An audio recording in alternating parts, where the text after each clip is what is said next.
Joining us today is the creative team of the Image Comics series Free Planet, a geopolitical space opera that not only explores the sacrifices required for freedom, but how those sacrifices eventually lay the foundation of how we remember the people and events involved in obtaining that freedom. It is our pleasure to welcome Aubrey Sitterson and Jed Dougherty onto the Oblivion Bar Podcast. Woo! Yeah, welcome back. Ow! Yeah. Thanks for having us. Thanks for having me back, boys. Yeah. It's a pleasure. It's been too long.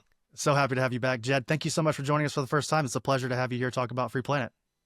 Yeah, thank you. Of course, yeah. And, I think I want to just start us off here in this conversation. We're going to talk a lot about Free Planet, as we mentioned, but I do want to start with you, Aubrey, who, you joined us back in March of this year to discuss Free Planet prior to the release of issue 1. And I think this is undeniably the quickest turnaround of any repeat guest that we've had here on the Oblivion Bar. So thank you for that. Well, man, y'all were a blast to talk with, dude. Like, I reached out. I mean, just to be clear here, I reached out to Chris and Aaron to come back because Jed, it was just me the first time around, and I wanted y'all to talk to Jed, and I didn't want to be left out because because it was a blast, and I really the first time around I had my talking points, right? I had my material and my stuff I needed to get through. I had to get my shit in, and I did. And this time out, I'm pleased to stand back and let Jed do some of the heavy lifting, and just get a little loosey-goosey with y'all. That's right. I have faith that you'll jump in to do some work. I wouldn't dare. I wouldn't dare. I would never dare interrupt your flow. Well, I'll tell you looks what. to me like one of those people that would never describe himself as loosey-goosey. I'm just going to throw that out there.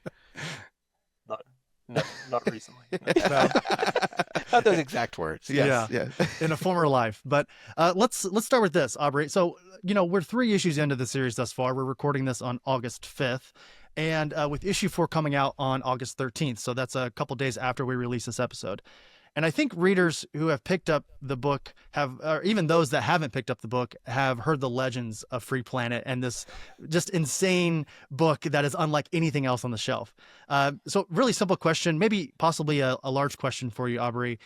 How do you feel like the reception has been thus far with the series, soon to be 4 issues in? Awesome. Yeah. Period. Done. Next question. Thumbs up. Let's go. No, it's been amazing. And here's the thing, we launched really big, and the book's doing really well, and which is always crucial, right, to these things continuing on.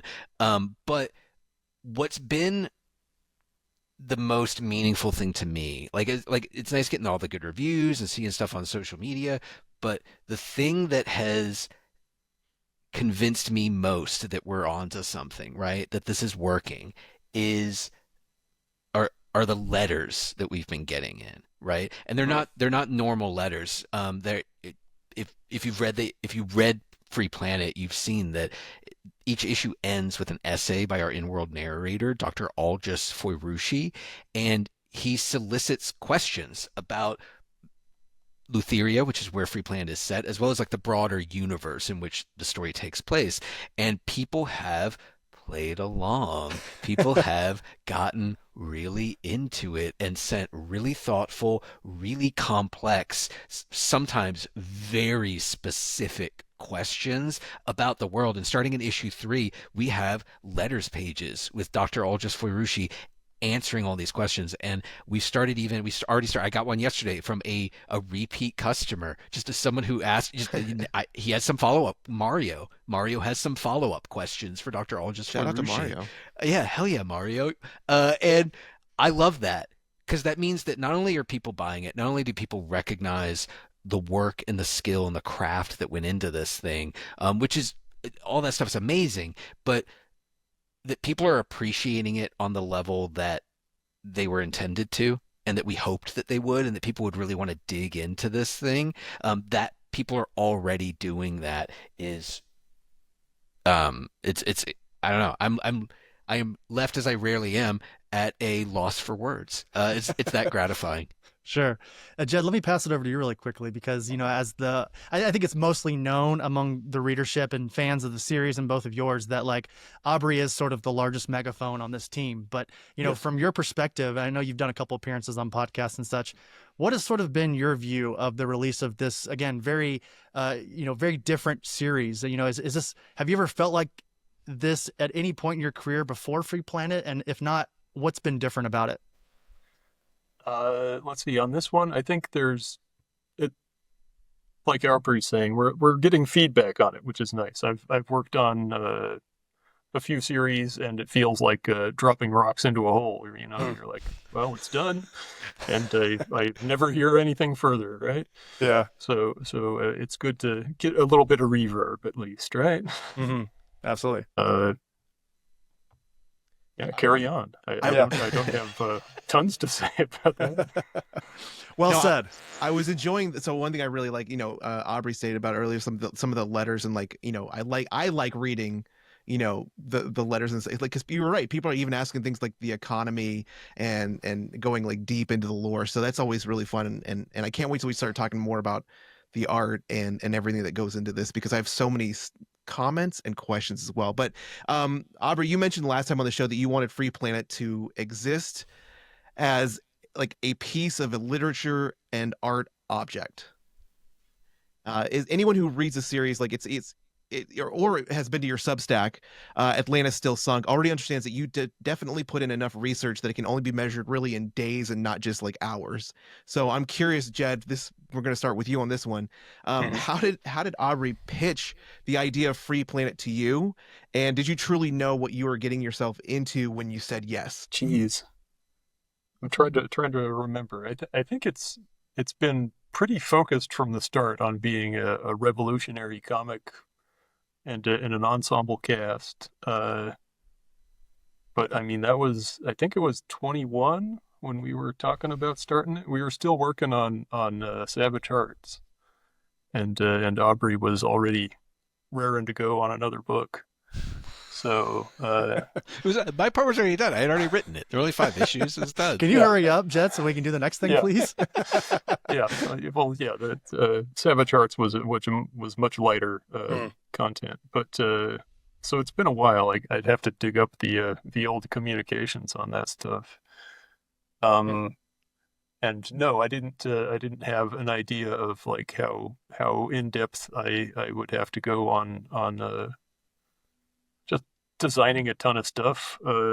Like I'm working on issue 10, I think, and I just go through the script and write down one line for every new thing that shows up, and I filled up 3 pieces of paper. New environments, new vehicles, new characters. I sound like a monster. Yeah. I'm just saying what comes to mind, Aubrey. We're creating a creative rift here on the Oblivion Bar live on set. I would like to interject. Okay, Aubrey, you can defend yourself now, please. It's not a defense. I think it's a qualification, right? Sure. The degree of, so that's true, but that's broadly true of like most comic scripts, like that are like in a fantasy world or a sci-fi world or something. That's true oftentimes. I think the difference here is that Jed makes the list, and then Jed thinks deeply about each one, how they interact with each other, and how they fit into what he has already designed. And that is 100% a choice, and it's a choice that is a little bit demented, but also is exactly what makes Free Planet feel so lived in. What makes it feel rich and authentic.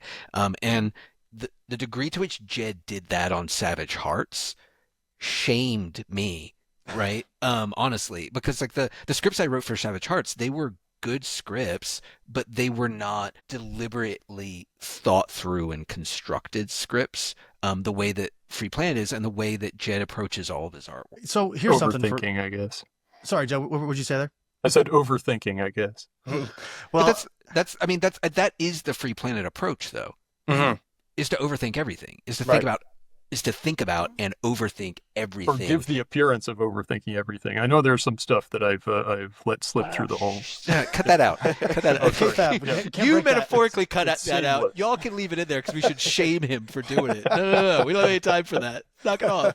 No, that is central to the approach, I think, is overthinking it, right? Like, I mean, the letters pages fit in with that. The historical captions. Like one day when we release like the Art of Free Planet book, and you get to see the mountains of designs and sketches Jed has done, you'll see the degree to which all of this stuff is considered, and people are already starting to pick up little bits and pieces of it. But there's more, right? Because it's that richly and deeply considered, and that's what it's not overthinking, it's rich and deep consideration. Yeah. I absolutely see that, because for me, the one thing I find incredible about this, and I know I'm probably getting a little bit ahead of ourselves in the conversation, but especially in the intro, we talked about how this is like a space opera, and this feels not just the way it's written, but when you look at it on the page, it feels like the comic version. I know that they've been doing a comic version of like Dune and like the House of Atreides, but like this to me feels, it has that Dune like feeling and vibe and thought to it, Level and, of consideration. like the level of consideration, and especially, you know, like again, going deep into the lore and everything that goes into like this entire like almost new universe, but yet it's our universe, but you can kind of see where everything is like connecting, and it's just an incredible visually, and like and you know, words on a page like written, it all just flows into this big space opera. And we've only mostly read, like, again, we got to, I mean, I guess everybody's read issue 3. We're so early on into it, in such a complex and deep story. It's amazing what's been achieved so far in just world building alone. I mean, art wise, like there's that splash page in issue 2 that just has like this year in Free Planet, and yeah, oh my God, like it's in issue 1 and 2 actually, at the very last. I guess considered the last page before the ads. Yeah. I've never wanted to buy like an actual piece of original art until I saw that. Like if that came in like an original art, I've never wanted to buy like something out of somebody's like portfolio. You gotta get some prints made for your next con. Until I saw that, Jed. that is incredible work. So again, but it pays tribute to what you guys have done. You deserve the flowers for both, again, thematically and visually, and again, dialogue wise, like script wise, you know, building so much in just this short amount of time. Mm-hmm.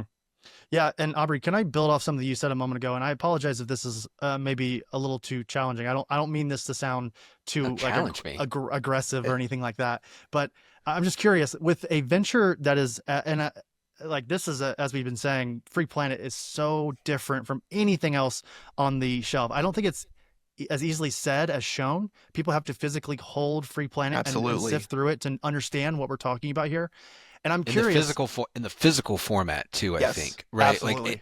Like it's a rough read digitally. It is. Yeah, it's tough. That's how we read the first issue before our first conversation was digitally. And you even, to your credit, was like, "Hey, just so you guys know, the digital version of this book not easy to read, but when you hold it in your hands, it definitely you can drink it in a little bit easier." You know, but I'm curious, and I don't know if you've actually even experienced any of this, either one of you.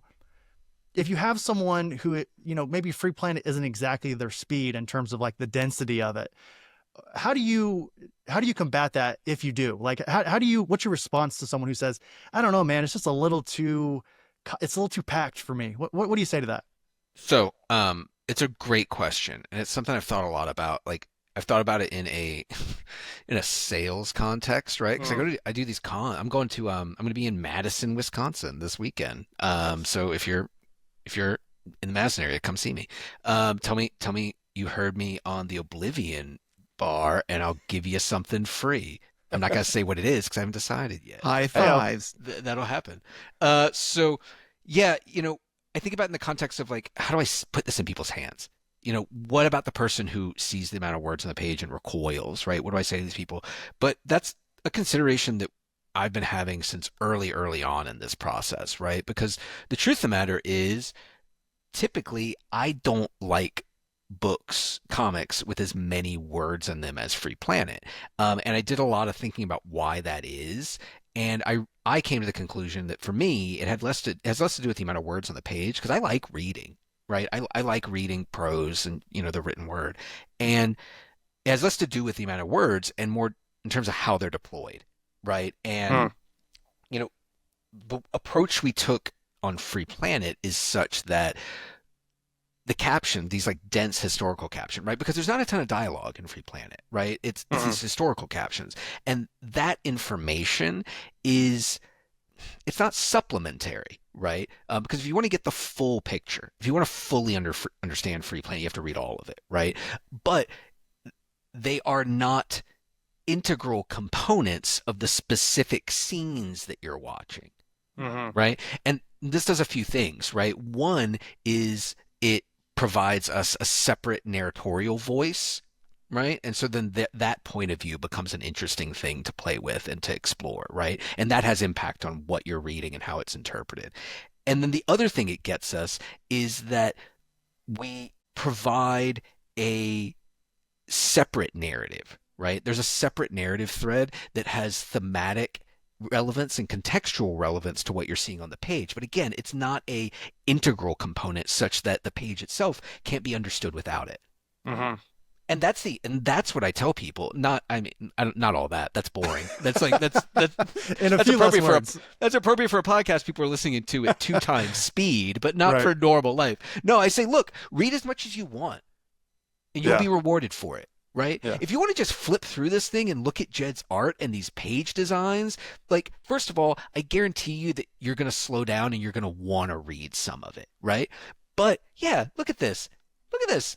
I have the second page of issue 1 open currently, everybody, just so you know, and it's the spread of the entire Freedom Guard team. And I think that alone, to sort of build on what you're saying there, Aubrey, could be advertisement enough to at least get someone interested in Free Planet if they had only just seen this double page spread. Exactly. And people might still say, "Oh, that's so much text." To which I say, "Well, don't read it." Don't read it. Yeah. Their names are bolded, right? Like, their names are bolded, right? Their names are right up at the top. So you can get their names if you really want to. Also, because you bought this thing as it was intended to be read as a print periodical, your ass can flip back to it whenever you want. Yeah. It's a reference tool, right? Like, and if you say, "Oh, you know what? What was the difference between, like, what was the whole thing with Hora and Fueha again?" Then you can just go back and look. Just go back and check it out, man. Like, and it's a different type of comic in that regard. And the hope is that at every level of engagement, you get a little bit more out of it. And we're trying to meet, right? Like, it's Jed and I trying to meet one another's level of engagement and one up each other. And it's also us trying to reward the reader's level of engagement. And that's what the letters pages are all about too. Yeah, one thing that this reminds me of is one of my favorite sci-fi authors is E. Doc Smith, did the Lensman series, and all of that reads almost like the journal or like the diary of like a future soldier, like in a almost intergalactic, interdimensional war, and it feels like you're reading like a historical document from the future. And that's what this kind of reminds me of. And I don't know why, but as soon as I say that, it reminds me of Galaxy Quest when it's like, "We need your help," blah, blah, blah. It's like the historical documents, so like I love how this, again, just reading through it, it has that Dune feel, but it also has that, like, you're reading something that it feels like has already occurred, but also like could occur or will occur at some point in like some timeline somewhere. And that's how, like, this story, again, going back and you're reading these little tidbits of information that really build into the narration. Like you said, it's an amazing, it is an experience to read these issues. Like, it's experiential. I guess that's the one word I can use to round it up. And if I could brag on you both as well, Aubrey, everything you said, I agree with. And Jed, I would love to get your thoughts on this as well. But just to sort of brag on you both, everybody, these are $3.99. Okay. There aren't many comics out there that you even get a fraction of the information in issue for less than $4, especially from the big two. So I think, like, if I could give anyone the biggest sort of pitch for this book, is that you are getting your money's worth 100% when you pick up an issue more of than Free Planet, more than, yeah. And Jed, just to sort of pass it off to you really quickly too, Sure. sort of same question that I asked Aubrey. If you have someone who comes to you and says, "Wow, this is a dense thing," is there anything different in terms of your approach to Aubrey's on how you sell this book? I have not really been engaged on the sales point on this book, really. I actually had precisely this conversation with a friend of mine. I gave him a copy of Free Planet, and he said, "I like the art, and I'm like, my eyes are too old to read the tiny words." It's like, well, now I know. I've got Aubrey's toolkit to say, just read as much as you like, right? Someone put Free Planet in an audiobook. We need this for the older generation. Yeah, the large print edition. Right. But yeah, I don't have much to say on selling it. I'm afraid I'm years deep in drawing it, and I don't really come up for air that much. Sure. I feel sorry. like Jed's hair might have been the same color as Aubrey's when they started this process. And Yeah, now it was- 9 issues in, Yeah. he's Jet got black. a little. He's got a little salt and pepper going on now. Yeah. Aaron, go ahead. Yeah. No, I thought you already did your. Oh, I'm so sorry. Yeah, it's my fault. My turn here. Okay, sorry, everybody. So let's talk about the series. Finally, not You my got fault. me. You just You got him witnessed on the board. Oblivion Bar history. I was wrong, everybody, live on camera. Let's talk about this series in a very broad term. Now, I will say that, like, in a very broad sense, spoilers ahead, everybody. I don't want to confuse anyone and say that we're going to go completely spoiler free, but like, we're not going to talk about deep plot points, but I want to just sort of broadly talk about some things The here. wave There's a lot- top. There's so much going. There's like there are. How about this? Let's spare them any kind of interpersonal drama spoilers. There we go. Yes, agreed. But we can 100% talk about stuff revealed in all the captions and kind of larger world building things. 100%. Aubrey, you give me a yay or a nay of these next 4 points if that's too spoilery, and I will cut them out. Okay? How about that? No, I don't want to. I don't use your best judgment, and I'll agree with you no matter what. Okay. No, I feel dictatorial, and I don't like that. I've been I like there. I like to be dictatorial, but I don't like to feel that way. That's the Sure. distinction. Let's go with Richard tutorial. Yeah. That's right. Thank you. So a All couple ages big of highlights listeners. here. I think these are worth noodling on and discussing. So we have maybe some potential love happening within the ranks between some folks. Sure. Commander Oliver, and tell me if I'm saying this incorrectly. We already talked about this, but like Gauchen. Gretchen. I say Grakon because it's got Grakon? Yeah. There we go. Aaron said Oh. Grakon before the recording, so good job, Aaron. Again, Ooh, he's been it's right twice twice. in this episode. One more time, and we've unlocked the key to time. Has presumably been kidnapped at some point in the story. There's religious fractures happening within this story between the Tomekiam. Oh, I'm saying that again incorrectly.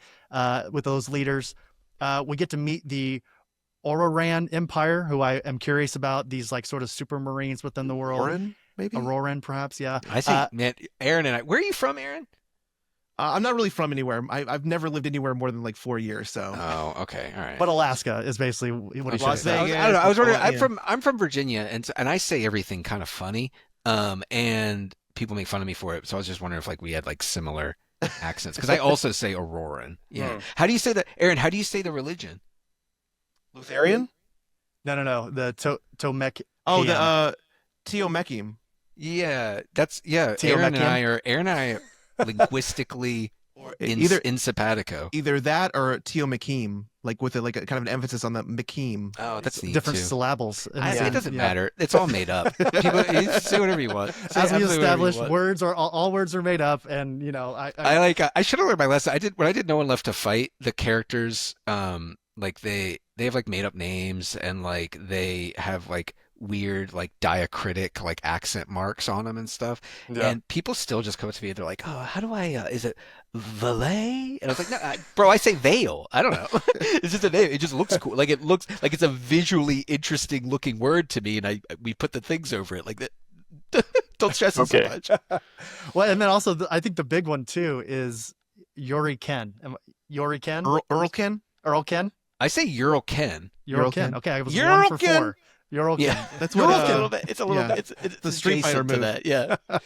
So let's and actually I want to go back to one that we didn't mention here, which is Jackson Crater. That's really the one I want to sort of The noodle on man. first. Yeah. And his inclusion within the Freedom Guard. And I think for folks who haven't made it to issue 2 yet, I will just say sort of loosely is that this person is presumed to be somewhat of a like intergalactic terrorist and as someone who has recently joined sort of the team, right?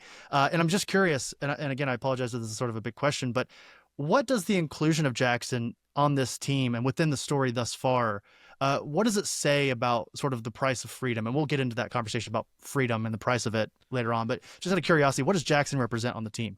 That's a great question. Jed, do you have thoughts on this? I was just trying to remember. I think he got included by like Council Fiat, right? So there must be people who are sympathetic to his cause on the council, which is the freedom of the next planet over. But he's also got a lot of blood on his hands in the process of doing so, and a lot of the people who are on the team kind of revile him for that. But They're not thrilled. yeah, what's your thinking on I think it's about freedom compromise. bit? It's about compromise, and it's about necessity, right? And I think that's not just a thing that Jackson is about, but like that's what Free Planet is about in a large sense throughout, right? They've won the revolution. The revolution's over, right? They've had their ideals. They set up this new way of doing things, and they're trying to make it work. But along the way, they run into things that are not viable. And they have to compromise. They have to do these different things.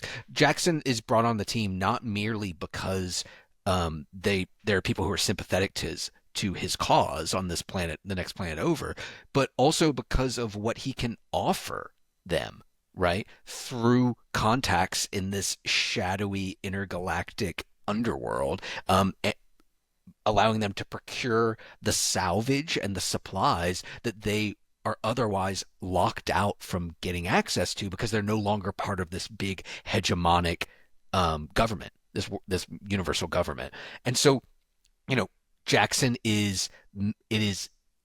represents a complexity of vision as well as the necessity of compromise. Mm-hmm. Yeah, it's interesting. They say that like deals are done in shadows, right? And like, especially in big government and, and like, in times through history where like you think that you see these people who you sort of put up on a pedestal and think they're great people who did things the right way. But a lot of historic moments throughout history were done by people whose names will never be mentioned, right? Sure. And I think what you guys do really well in that second issue with Jackson is that you show the nuance of war, or like, I guess the nuance of people who fight wars, and that like good people can do people can do bad things, but also bad people can do good things, right? Sure. And Yeah. people do good and bad things in service of good and bad ideas, right? Like it's complex, and like I don't know, I am not to get too like personal with y'all, but like it really means a lot to me hearing at least I don't gotta put words in Aaron's mouth, but like hearing it come from at least one of y'all, because y'all served, and Free Planet is a military book, and I did not serve, Jed did not serve, but it's been important to us that it feel authentic and that it feel real, and it's still a sci-fi book with like weird tentacle alien and space marines and stuff, right? Like it is It's a sci-fi art. book, but we wanted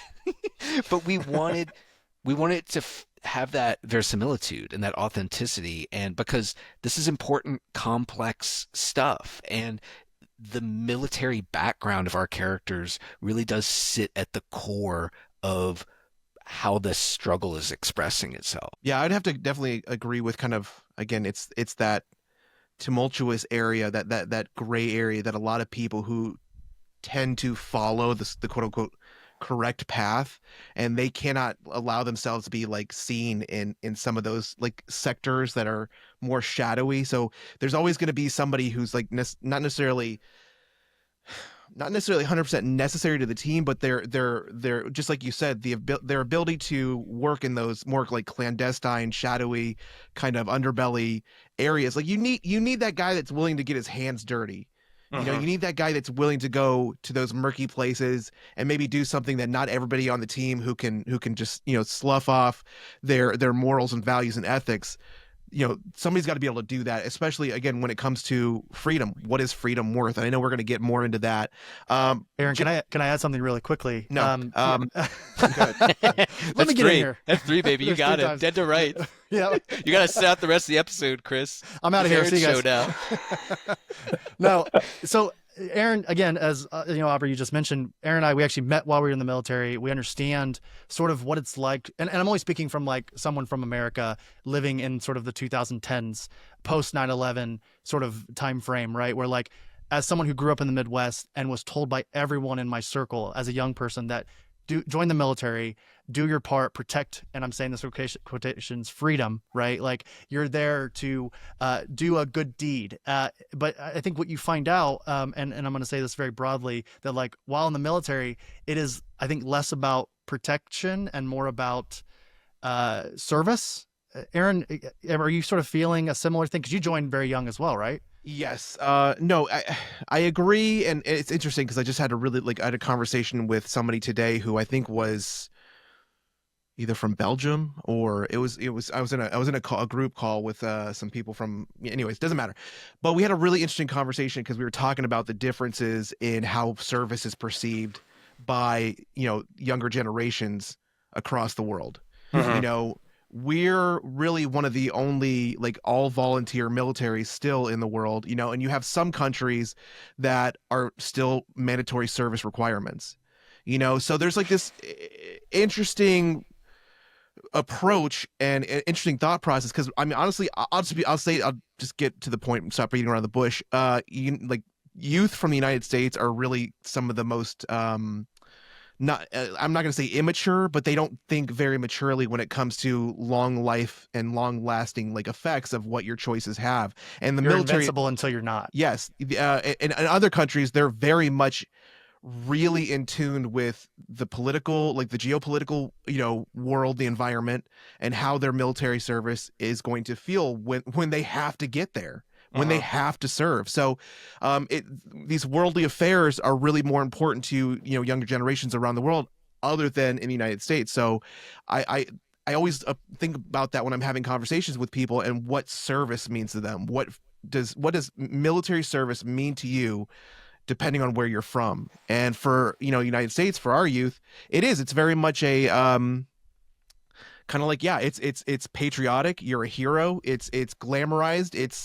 You're automatically a hero, which is interesting, Yeah, right? Like yeah. you go in as a hero just for signing up. Instead And of I it think- just being like a job or being like something that you have to do going forward. So it's such an interesting, again, conversation with people because, again, I wasn't really raised, I didn't join because it was glamorous. My parents are both in the military and I know they both went through a lot of things. For me, it's very different. I joined because I needed to get away from living in my car. And so when I joined, it was about survival. It was about education, survival, and creating a life for myself. So again, service means everything for everybody in different, unique ways. But it's really something that everybody should be kind of, again, they should look at with foresight into how it's going to impact the rest of their life. And I don't mean to keep going, but is that kind of like what you're saying, Chris? Or like, is that, I know I went on a bit of a tangent. No, I'm just curious because, Aubrey, what you and Jed do here with this series, I think it's just interesting how, and we actually have a question about how you mentioned in your Substack recently that this is a military story at the end of the day. And I just found it interesting that like being two folks who have, getting quote unquote served and also like survived that service and how like in reflection, we can look back and go, oh man, maybe that dream wasn't exactly what we thought it was, sometimes. Right. So again, more of a noodle, less of an actual point to be made is what I'm saying. Well, I've been loving this. I was taking notes while Aaron was talking, because this is fascinating stuff to hear. And it's exactly the type of stuff that we're trying to dig into, right? Like, and the thing that I wrote down specifically was, what does military service mean to you? Because that's a valuable, because while you were, my brain moves and I was listening. I was not ignoring you, thinking about something else. I was listening to you, and I was also thinking about how that question would be answered not only by each individual character, but also the different societies that exist within Free Planet. And that's one of the things that I enjoy most about writing Free Planet is thinking about complex moral and ethical codes and the different ones that are possessed by the different societies, and then the variations of the individual. And so like everybody on the team, all the Freedom Guard, they have these very like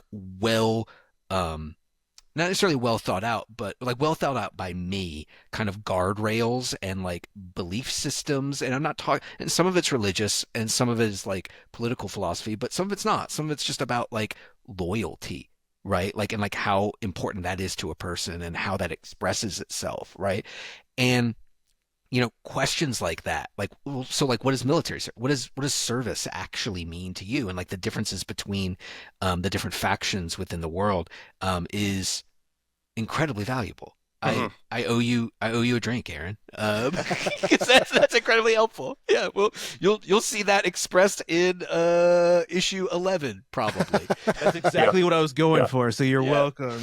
That's what issue 11's about. Yeah, I we would won't know. probably say. We won't know there's any homage unless one of your characters is really into muscle mummies. That's how we know that it was something brought on by inspiration of Aaron. Bro, here's the thing. Okay. If they're not a muscle mommy and Jed's drawn them, they're into muscle mommies. Yeah. just go ahead and anticipate that from the jump. That's safe. Well, I mean, I don't want to go too much off on a tangent, but I also want to say, like, I there's so much to sense about these characters as well. Like, and I want to give Jed some flowers here real quick. There's in issue 3, one of my favorite scenes was it was a very simple one, and I'm not going to go into the details too much, but it's the one where I again, I'm still learning the names also, but the basically the robot is, and I'm also trying not to. I'm Talon. Yeah, I'm not trying to give away the story as well, but he is assisting somebody with some pain in their back. Mm. Oh, Okay. we could say that. He's giving Gloria a massage. Yes. Yeah. They're in a like that. That's an issue. That is a big moment in issue 1. Yes, But I yeah. mean, we're on issue Okay. 3 now. We can't be living in the past with these people refusing to get on board with the hottest new comic of 2025. Exactly, It's on them. exactly. They've That's right. screwed up. So no. Talon and Gloria are in a relationship, and Talon's giving her a massage with Yeah. those powerful clamp hands Yeah. Talon has. But this Marine walks in and like, or is like trying to enter her quarters, and there's this moment where she's like, get some distance from me, because they don't. Yeah. She doesn't want anybody to know that they're in a relationship, and it's just I wanted to give Jed some flowers because in that scene, like the way that it's drawn out is this is one of those ones, like for me I can't imagine being able to draw something that can fully communicate the emotions of both of a robot and a woman who's trying to guard her authority in the military against being like found out about what's going on.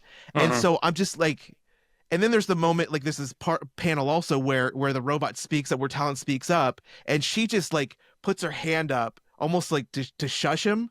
And it's just, I don't know, in that like I said, I'm just trying to give you some flowers because you communicated this subtle mood and like these nuances that go between kind of a secret relationship. You just did it so well, and it's like like a panel like that which can be so unassuming. I just want to give you the flowers again because you like, I don't know, I loved that story, or that portion of the story. Those panels were incredible. So Thank you. Mhm. yeah. They say that artists are the best actors, and I think that you can tell a lot by how a character looks in the panel. If you can figure out what's happening on the panel without looking at a word balloon, I think an artist has done an excellent job with that panel. Right. Yeah, and that's exactly the case in this one. And so I want to make sure that when it comes to this world building, when it comes to these characters, they can be written obviously amazingly and have such amazing backstories and stuff, but like without like somebody like Jed at the helm, you guys got to go out there and like check this out, because to be able to communicate those small little intricacies and again in a humanoid robot and a female and like this I don't know, that's enough. We'll move on to the next question. I could go on for hours, but sorry. No, it's fun trying to make Talon act because he's or they, I guess, or Where's he going? fairly inexpressive. He's getting Yeah, some off here's camera. the thing. Here's There it is. Okay. I built him so that I could Now, is just that like figure out how he clay, looks. or what is that? Was that material? it's like there? out of Sculpey or something. It's Yeah. a little head bust that I have so that I can keep Talon consistent from different angles, but then I have to translate on the I don't know, the acting, which is, I don't know how Talon expresses with a metal face, but it's mainly eye rotations. Well, listen, Tom McFarlane, I know you're listening with McFarlane Toys.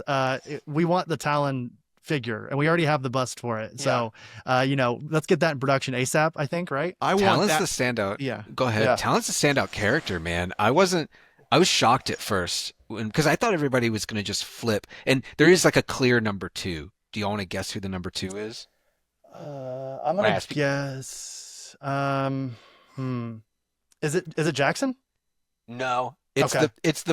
the blue-skinned army man with cool sideburns. Oh, Yeah. right. Yeah. Yeah. Yeah.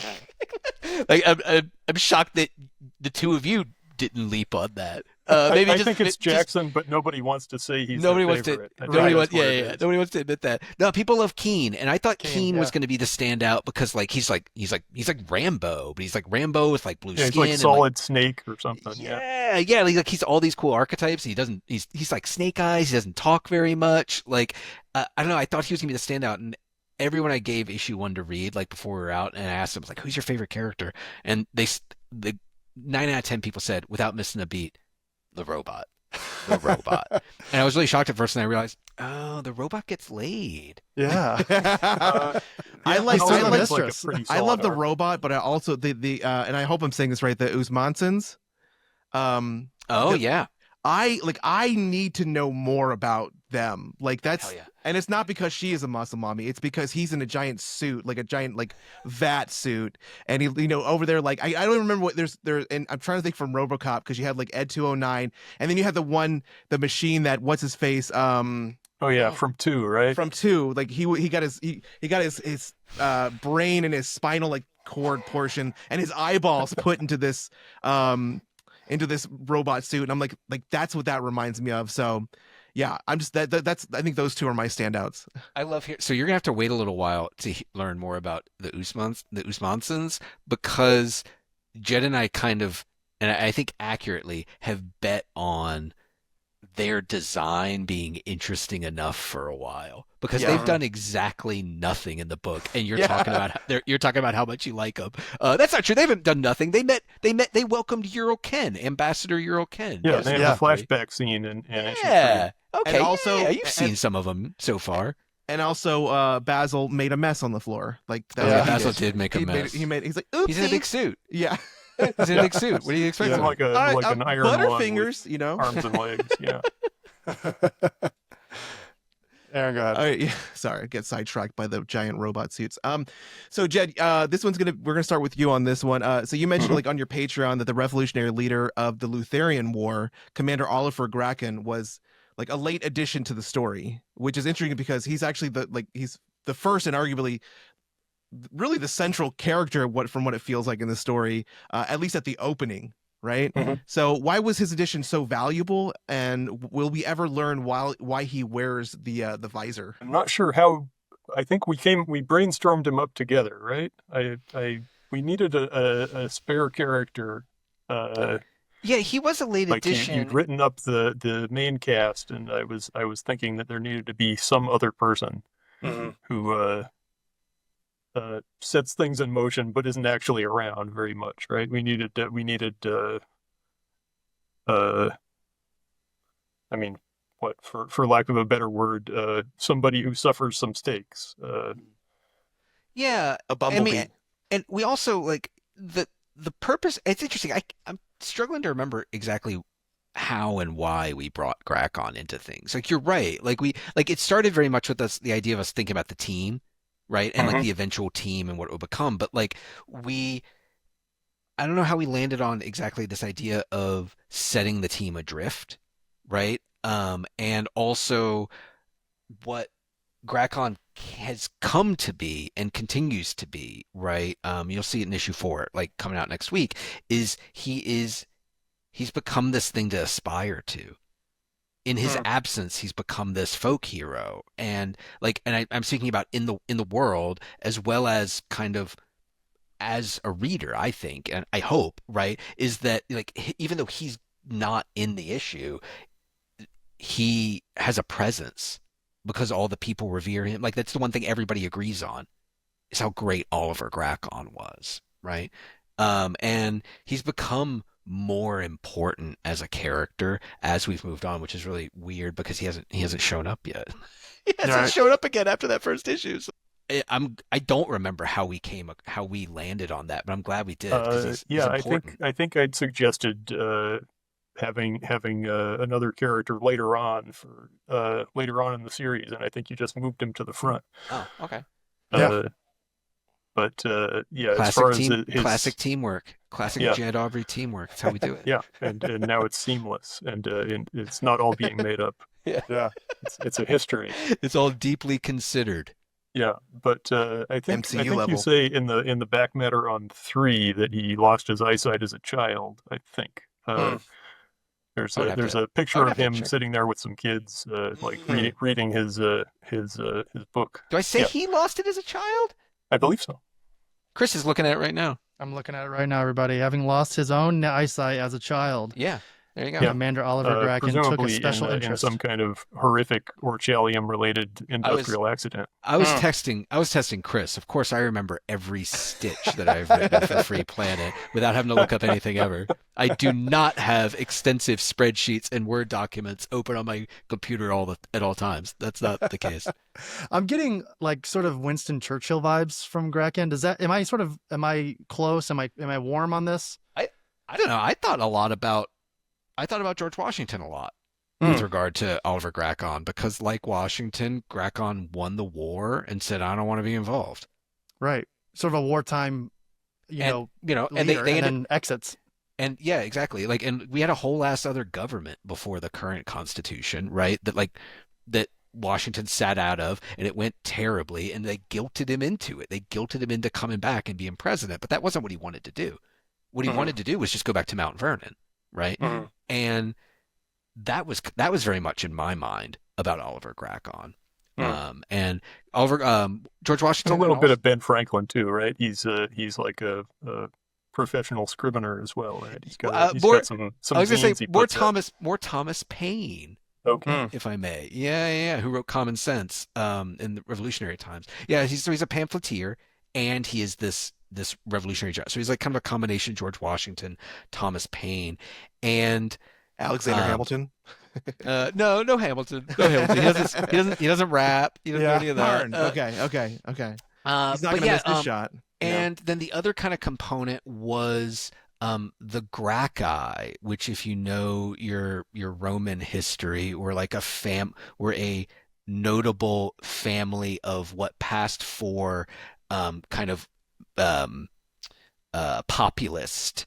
They were the populist actors within the Roman Republic before the Roman Empire, and they were a family, and there were multiple generations of them that kind of played that role. I'm noticing the Winston Churchill comparison. Honestly, it felt good on the surface, but hearing you talk about this, because Churchill was more of like a war, like he was the general, right? But he didn't really have that diplomatic side of him. I think that was sort of considered his weakness throughout his leadership. And that's why whenever the war ended, when World War II ended, he was sort of almost I wouldn't say he was pushed out, but there was a revolt against sort of his leadership once the war was won, So I mean, here's the other big reason why Winston Churchill wasn't a big influence on Oliver Gracken. I don't know anything about Winston Churchill. I know absolutely nothing. So sure, man. Yeah, I agree with you. I haven't gotten up to World War II yet. I did the Spanish Civil War, but I haven't made it all the way up. Well, I want to poke you a little bit about Yuri Ken. We talked about earlier. Aaron, who was it was from Mass Effect that you said you sort of saw? He reminds me, I'm a Mass Effect fan, so he reminds me of the Hanar from Mass Effect. I don't know if you happen to remember that character. Here, I'll just do a quick. Do a quick share whenever I'm talking about this. But just there you go. Aaron has it already. So yeah, you see that. See the similarities there a little bit. He's not coming through on my screen, but I'll trust weird. Jed. Okay, it's fine. Technical issues. So so basically, just for the reader, or sorry, I guess the reader and the listener, that these are a race of beings that literally wear their emotions through like a coloration, right, on their face, and yet we as the reader, and seemingly the characters within the story thus far, still know very little about this race of Quadros, right? Or the Hive. You mentioned the Hive as well. And I meant to ask you sort of the difference between the Hive and the Quatros. What was that? Maybe I missed something in the reading? Fantastic question. It hasn't been explained explicitly. There's a lot of stuff. I mean, I don't know, like, this isn't like an Aubrey thing. This is just like a sci-fi thing, right? Like if you read like classic like 60s sci-fi novels, there is a really heavy expectation for readers to piece shit together or just go with it, because it's not ultimately that important. So like, this is a good thing. Like there is a distinction, but it will not impact your appreciation of the book one way or the other. The Quadros is the race, the Hive is the structure of their society. Like Okay. Org. Yeah. Maybe, I don't know. Yeah. Star Trek and Winston Churchill. Oh, man. Yeah. Same. Xenomorph. Yeah.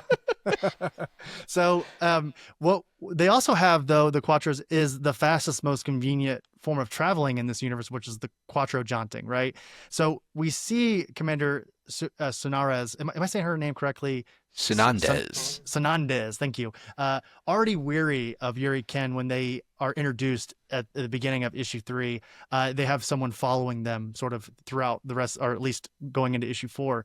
But if I'm reading the tea leaves correctly here, Yuri Ken both being on the cover of the next issue, which is issue 4, but also, and I noticed this last night rereading this, they're also on the cover. Where were they at here? They're on the cover of 1, They're on the cover of issue 1. as is Jackson. So is Yeah, Jackson. so Jackson's there too. And Jackson, absolutely, yeah. So like, there are clearly, you guys are laying out tea leaves to like maybe the significance of certain characters going forward in the series. And Aubrey, I guess that's sort of my long-winded way of asking you and set up this question. We haven't seen you reveal the process post, and I'm curious, what is the real life, faction of people or inspiration of the Quattro, and what do they represent in this world? So there isn't really a real world analog to the Quadros. They are meant to be utterly alien, right? And Jed and I talked a lot about the design, and like most things, we chatted a lot about it, and I worried and kvetched, and then Jed went off and just nailed it the first time out. Because we wanted him to be weird. We didn't want him to look human. And Jed, was the coloration idea was yours, wasn't it? I think so. Yeah, it's in the notes on them. Yeah. And Jed came with that brilliant idea to make him a mood ring. Yeah, it's they're like what, half a squid, half a guitar, kind of. That's about that's what the about Quadros are. the thinking. Yeah. And as you mentioned, I don't know if you mentioned this specifically, but the whole thing with the Quadros are that they see in 4 dimensions, and they see the past, present, and future, and they don't really make too much of a distinction between the 3, and so they mess up their tenses all the time, right? Yeah. That's like a perpetual thing, and it's always a little bit odd writing them, and they communicate through color, because and the color. And all that the color communicates is emotional states, right? But they're alien emotional states, and so they're described with 2 different, seemingly unconnected emotional states, or like ways of feeling, that in the context of a creature that sees 4 dimensions made sense to me, right? And like the thinking on them being emotional states is that if you are in a society of creatures that everybody knows past, present, and future, and sees all that stuff, the only valuable information to convey to one another, because you all know the same stuff, you have the exact same knowledge base, everybody. The only valuable information to convey is how you're feeling, right? And so that's all that Quadros do to talk to each other amongst the Hive, right? They show each other's emotional state, because that's all that matters. But when it comes to interacting with humans, they have to speak English, or they have to speak a language. It doesn't have to be. That's very Amerocentric. That's very U.S. centric of me. I apologize profusely. Wow. They have to speak. Yeah. Wow. To our listeners, we we'll have apologize for Aubrey and his egoistic, nationalistic views here. But yeah, so when they talk to humans, they have to kind of wing it. And in terms of antecedents in other literature, I thought a lot about. You ever read Slaughterhouse-Five? Yeah. So what are they called, Jed? The Trafalgarians? Is that right? I don't know. I haven't read that one. Oh, it's neat. And they see everybody. They see everyone as like a train of their entire life's existence, wow. right? So like they look at a person, they see, simultaneously a baby and a dying old man, right? And so I thought about that quite a bit. And in terms of like what they like the purpose they serve, that Euroken serves in this narrative, to me, and this is something that so Free Planet's about freedom, but not merely freedom to set up a new government. It's also about economic freedom. It's about religious freedom. It's about theological freedom, spiritual freedom. It's also about predestination, right? It's also about this idea that, different characters within the book have different views on whether we're in a deterministic world or not, right? Whether we get a say, whether the stuff that's happening is just happening to us and it's all up to us to just kind of react and emote to it the way that Euroken and the Quadros see it, or whether things are more malleable and to what degree, right? And so to Euroken, freedom is a very different thing than, and maybe even just kind of like an oddity and just a strange, very human alien concept for them to even wrap their brain around. So, like every character, and Euroken's a core member of the cast, right? And that's you're right to pick that up, like from that first cover. That's the core cast. Everybody has very distinct views and relationships with one another, and Euroken's role there is to provide a outside alien voice, to provide a distinct point of view from outside of what everyone else is experiencing, with a wholly different view of what freedom actually is. Like he agrees the least out of anybody about what freedom is, because to his mind, this stuff has happened. It is happening. It's going to happen. It's all the same thing. Yeah. I like drawing him whenever he gets excited about not knowing what's going on. When he gets confused, he's also happy, right? He's kind of in a new state. He does Most things of the with time he does things with his his he's mouth got all his tentacles, little right? mandibles all curled up and stuff. Yeah. Yeah. Jed, So can go ahead. Sorry, I just want to poke you on something that you just mentioned there, because it brought on an idea that I had while reading issue 3. You have this incredible, again, speaking on like how you should read Free Planet and how it's properly only correctly read physically in your hands. And this goes back to this dogfight that you guys have in issue 3 that is insane. That's all I'll really say about it in sort of a broader term. But I'm curious, there towards the end of this, scene, we see a very specific panel of Euroken, and you mentioned at the beginning of the issue sort of the different emotions and how you can read those. And in this panel of Euroken, they reside obedient. And I'm just curious, is there a spoiler-free way of sort of dissecting that and why they feel obedient in that moment? Actually, I don't remember why he feels resigned and obedient. I'm looking in through that the moment. issue now. Yeah, I was just looking it's at the it. end. I believe it's because he's seeing the Aurorans destroy themselves. Spoilers. Out of duty, and he probably has a glimpse on where things are going in that direction. There's I don't know if you've seen previews for issue 4, but no, I don't think Issue 4 it's is the 4. insurrection. Yeah. So I think he's resigned to the fact that there is going to be, shall we say, more Auroran So interference. here's what I mean, I think you've touched on kind of what I find exciting from a storytelling perspective about Euroken. And in the same issue, we've got the key. Mm-hmm. Yep. We call it the Ural key for Euroken. And it's very good. The Ken key. And that's meant to be, again, just like that shot of the full team, just like, anytime you're like wondering about specific lore pieces, this is meant to be referred back to because we adhere to it throughout, right? Like this is not just like made up for funsies, like, oh, look at these different colors, they mean different things. No. You picked up on the first one, Chris, like throughout, there are close-ups of Euroken, and he's a specific color. And unless you've memorized it, that means your ass is going to have to go back and look and figure it out. But here's the thing, just like we were saying earlier, you don't have to. You don't have to, right? Like, you can take what you want from it and enjoy it for what it is, and think about, how Ural Ken would respond to that, or how he would feel about that. Or you can go back and look at the key, right? And because Ural Ken has foreknowledge, right? Purportedly has foreknowledge, Ural Ken has opinions and feelings about things that won't naturally be aligned with the way other people feel about it, people who don't have that foreknowledge. And I think that is hopefully an exciting thing for readers to kind of grapple with, asking the exact same question you were just asking. It was like, okay, well, why is he resigned and obedient? And why are those two things the same thing to Ural Ken, and why does he feel both of them about this?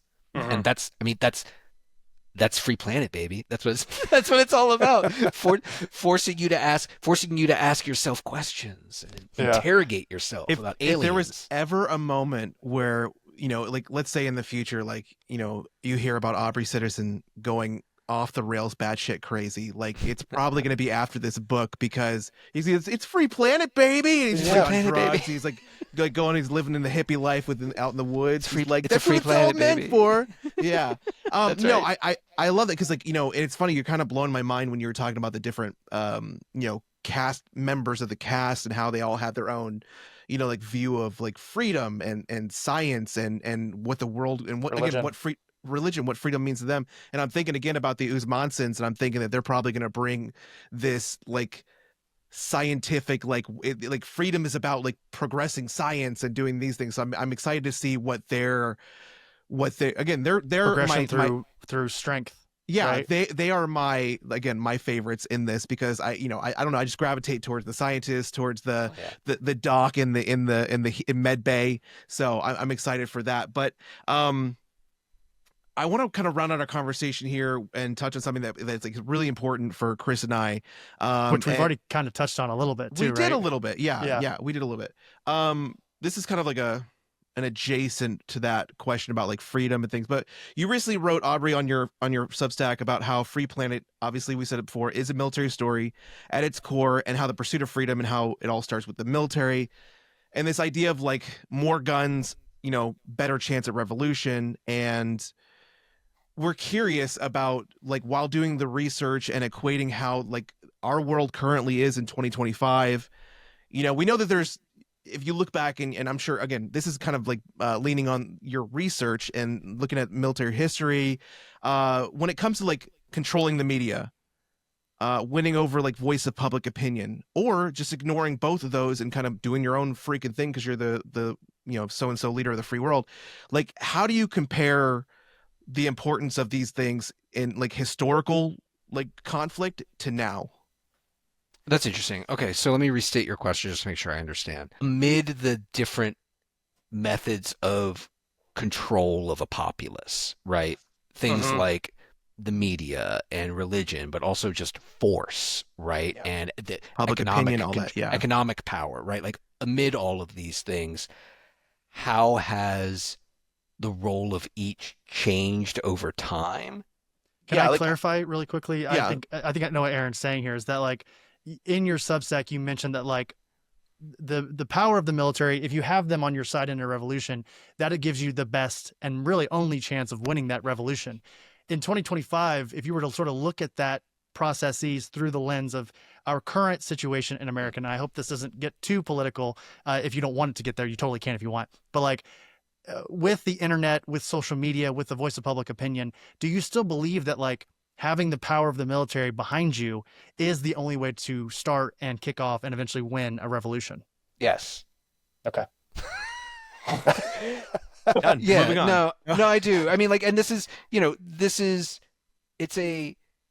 think it is tempting, and there are entire industries, and that's a key component of this. There are entire industries built around making you think that any number of things, right? Watching this movie, buying this t-shirt, boycotting this place, buying more from this place. There are countless industries, not just industries built around it. Every industry that exists uses that to make you believe that that is what is effective, right? And that's kind of like the economic one. And so that's the biggest one, right? And there are examples from all the other forms of power and control that Aaron rattled off as well. And those systems have a vested interest in you believing that that's true, right? So in our country, it's really easy to get lulled into thinking, well, that's the only viable thing because, you know, the nature of the U.S. military is what it is, but that is a culturally specific thing. That is a historically specific. That is a culturally and historically specific thing to us, right? That is the nature of our military, and that is how our military has always existed and how it's fit into things, right? Maybe not always existed, but for quite a long time, right? How it is fit into this larger milieu of systems of control and coercion, right? So like broaden a little bit. But yeah, like when it comes to actually winning a revolution, right? Like if it's a revolution, I mean, like, you know, the metaphorical usage aside, if it's an actual revolution, well, then it's a conflict. It's a military conflict, right? Because people don't give up power. People don't just hand over. You know, there aren't really truly bloodless revolutions, right? There's coups d'etats all over the planet all the time. Yeah, man. So like no, and like I'm not saying this as a fervent philosophical thing. I'm saying it as a practical matter. That the revolution, the militaries are absolutely essential to a successful revolution. Like I think it is foolish and nonsensical and fantasy land talk to pretend otherwise, honestly. And like that could be fun for a story, right? It's the love revolution or it's this, and we just went on the news and we've convinced everybody that, you know, this is how we should reorganize our society. Like that's a fun enough story, but that's not authentic or honest. It's disingenuous, I think. And it would be at odds with what we're trying to explore with Free Planet. We're talking about more serious stuff than that, right? We're talking about more serious stuff than the commodification of rebellion, right? And it is about deeper, more foundational issues. And I'll say this too, because I feel like we are like kind of edging into political territory, which is difficult not to do with Free Planet because it's a book about politics, right? It's a book about geopolitics. But I'll say this, I have been delighted and encouraged by the support that Free Planet has received up and down the political spectrum. And that's really important to me too, because my politics are what they are, and they're not terribly relevant, I don't think, to Free Planet. But you might be able to kind of like, you might think you can kind of like tease them out and think what they are, but it doesn't really matter. What matters to me is that we're grappling with deeper and more foundational issues that have a broader appeal than preaching to the choir. And I've been really encouraged that people with very different political beliefs than me, very, very different social beliefs than me, have dug Free Planet and have found things to appreciate about it, because that was the intent. I didn't want to, you know, I love Beef Bros is another one of my books. It's very political. And it's propaganda, right? It's agitprop. It's gleeful agitprop. And that's how it was designed. That's not what Free Planet's meant to be. Free Planet is meant to be this more complex thing, but it is, and it's complex by being rooted in real world considerations, which is why, yeah, man, the military is essential. It's a story about a revolution that's just been won. The best lens to view that through, I think, and having read about all these different revolutions, are the people who fought in the revolution. I think that one thing that really sticks out to me regarding this and the relevancy of a lot of the topics that are brought up in this book is, again, like the fracturing of society because of different belief systems and how important that will play into, you know, how conflicts are, you know, confronted, how we take part in these things, because that is one thing I see because when I read, you know, when I read something and I hear something that says, like, you know, like more guns, better chance at a revolution, to some people's ideas. If I could say, I don't think I said exactly that. Yeah. Well, I don't think that was my exact. I think I said something more along the lines of the military is an essential component of any revolution Yes. because the military has the guns. Right. Yes, but I think that's what I said, which I think is subtly different from the more guns, the better chance at the more guns, the better chance at revolution implies "Come a take certain it implies a certain intent or desire or level of maybe legally actionable encouragement that was not intended. Don't tread on me. He just put this out there right now to anybody listening. He is not asking for another January 6th. Right. No, what I kind of want to say is like the way that I look at it is like people in political power tend to look at, like service members as just like numbers and just another like weapon on the battlefield. So, I mean, if you, and the reason I say that As is does because, our government. The reason I say this is because if you can sway the belief system, even of members of the military, especially like today in our society, we have so many people who think in newer methodologies and newer ideologies than what's been in the military before or just been in public in general. When you're swaying the public, you're swaying more a generation than like a certain demographic in the military. So whether you want to think about that as being, more guns as in more manpower, more people, and that being a stronger cause behind, or stronger force behind your cause, I think that's something that you are speaking to very well. I mean, maybe, implied or not, or intentional or not, in Free Planet, because you speak on, the fracturing of society and religion and all these different groups, because, even against, again, we're talking, sister against sister or lover against lover, like these fractions occur when the belief systems are put under so much pressure that cracks will occur and divides will occur. So I think that you are speaking, again, that's what I take out of the book. And that's something that makes me more mindful of what I'm hearing in not only the news, but what also like I'm reading in this book and what I'm seeing visually. So I think you're tapping on many different things, as you said, for many different demographics, for many different sides of the aisle, or whomever picks up this book. Yeah. And Jed, let me push it over to you really quickly too, because I'm curious to build off what Aaron just said and what Aubrey said a moment ago. There's this idea of when you talk about war, you're making a statement inherently. Like you can't tell a story about war without making a statement of some sort. Is that sort of yours? Is that sort of your belief, you and Aubrey together, in terms of like with Free Planet? Is it possible to tell a story about war without making some kind of statement about war and your beliefs about it? I don't think it is. I think, I don't know. I've always found when I'm drawing stuff, like drawing acts of violence, I feel like I'm doing violence in the, in a very minor way, but it's I don't know. Sometimes it gets psychologically intense drawing some stuff, and so I can only imagine that hopefully this goes on to the readers and they sense this sort of whatever the emotion invested, but politically, obviously, we're in weird political times. There's people wrestling for control of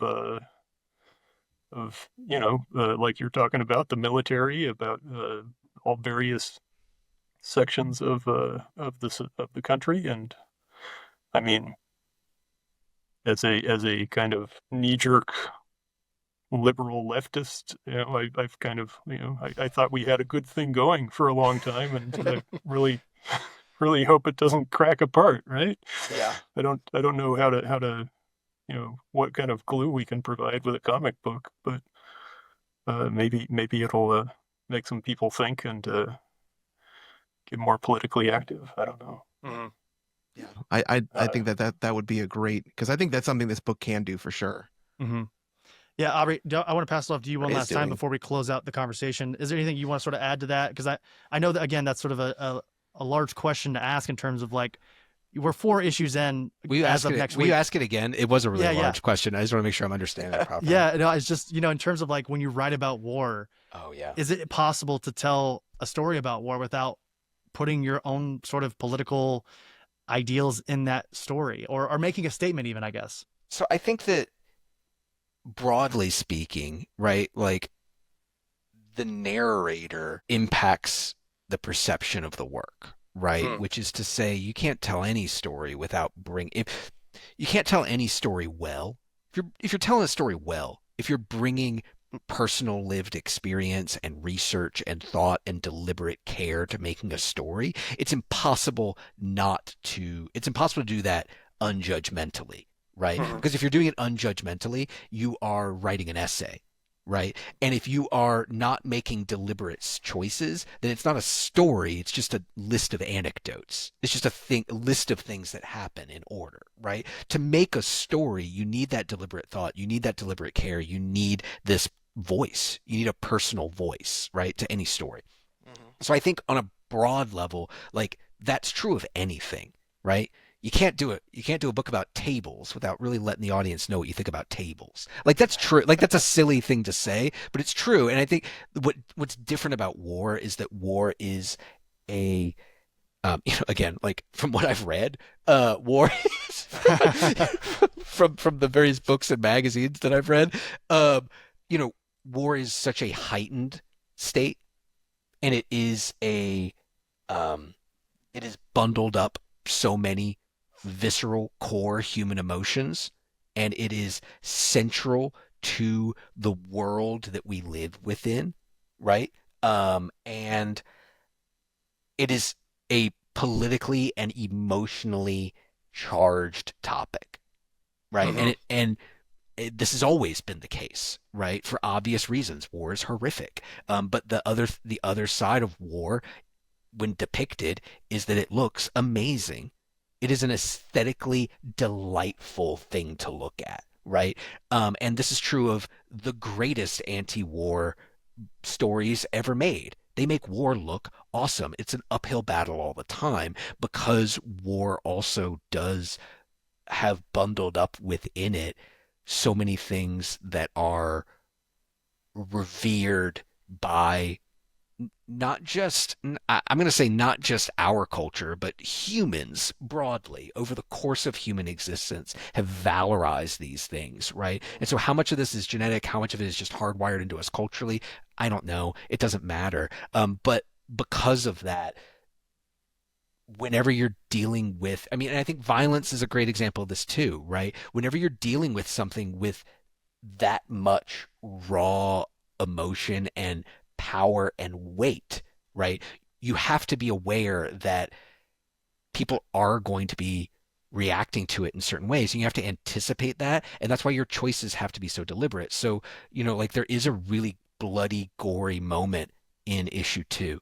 There aren't a whole lot of them, right? It's not like a gore book. That's not what we do, but there is a really bloody, nasty moment in issue 2, but it's important.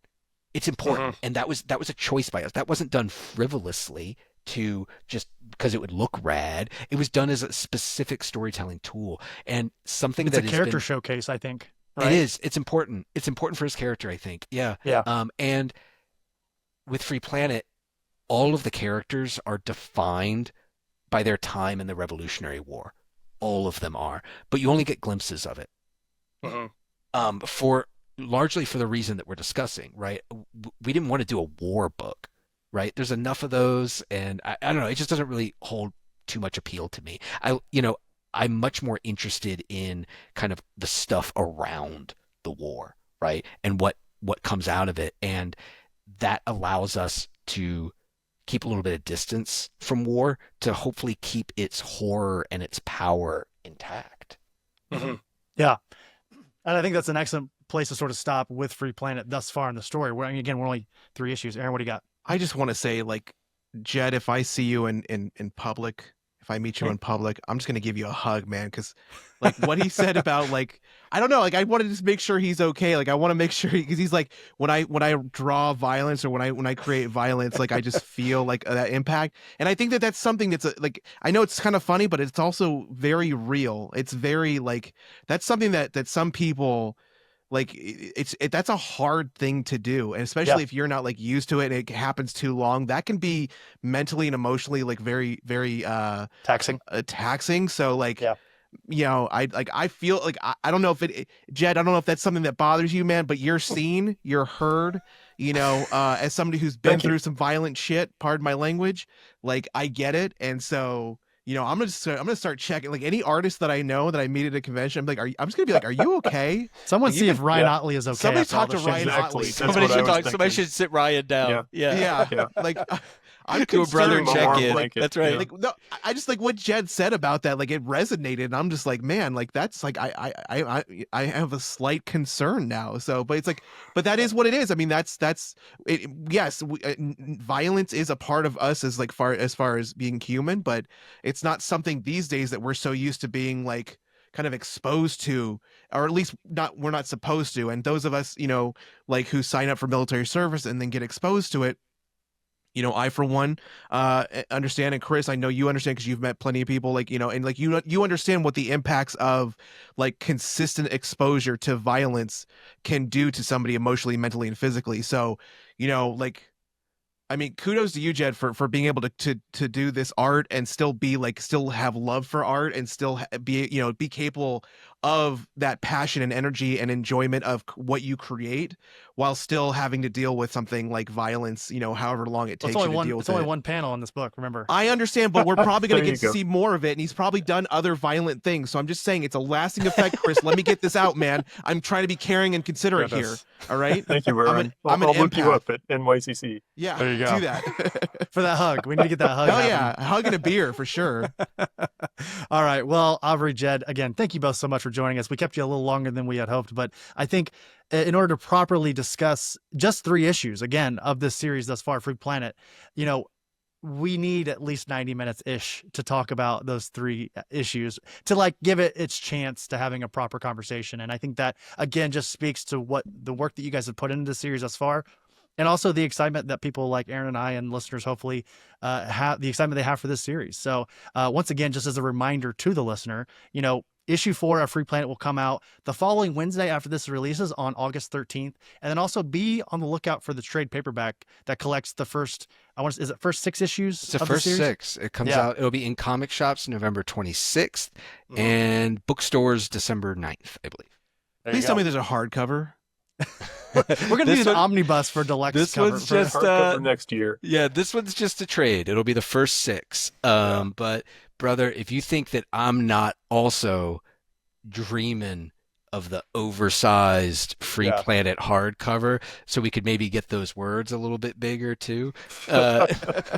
That's a thing I would love to see as well. But I'll tell you this, man, the ideal format for Free Planet, even if we get that big hardcover, it's the single issues, right? Because you're talking about issue 3. It's got the dogfight. It spins around. I guarantee you that's going to be more wild. Yeah. That's going to be more fun to read in single issue format than it'll ever be in collected format. True. So, it's a different experience. It's meant to be read as a periodical. It's meant to be a magazine that you get once a month and you kind of pick at and mull over for 30 days, and then you get another one, right? Mm-hmm. That's how it's meant to be enjoyed. So I hope people aren't trade waiting. Another reason I hope people aren't trade waiting, letters pages exclusive to the single issues. Exclusive. So there's all this additional lore and information and stuff to figure out and piece together that'll only be available to people in the single issue format. Nice. I love that. Yeah, we talked about Keen earlier and how you actually we had a question about Keen in the letters column at the end of issue 3. So and among other, like you said, really awesome, thought-provoking questions. So I think that definitely I agree there. And before we let you both go, and again, we appreciate you both being here today. Talk about it's our Free Planet. Pleasure. Thank you. Yeah, Jed, I'm going to pass it over to you first. Is there anything you want to sort of say to the listener? Anything you want to plug? Social medias? How do people follow you? All the cool things. Okay. Let's see. You can follow me at Jebriodo on Twitter, Instagram, Blue Sky, and I believe that's also the handle for my Patreon page. Yeah, you should lead with Patreon because they can give you money there.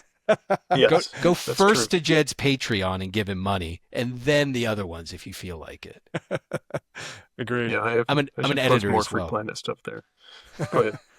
All right, so Aubrey, let me pass it to you as well. How do folks? I know, again, you're the only Aubrey Sitterson on the internet. It's but so just, easy. Just Google me. It's fine. It's super easy. Where I'm most active is Substack. I have it's about fortnightly newsletter.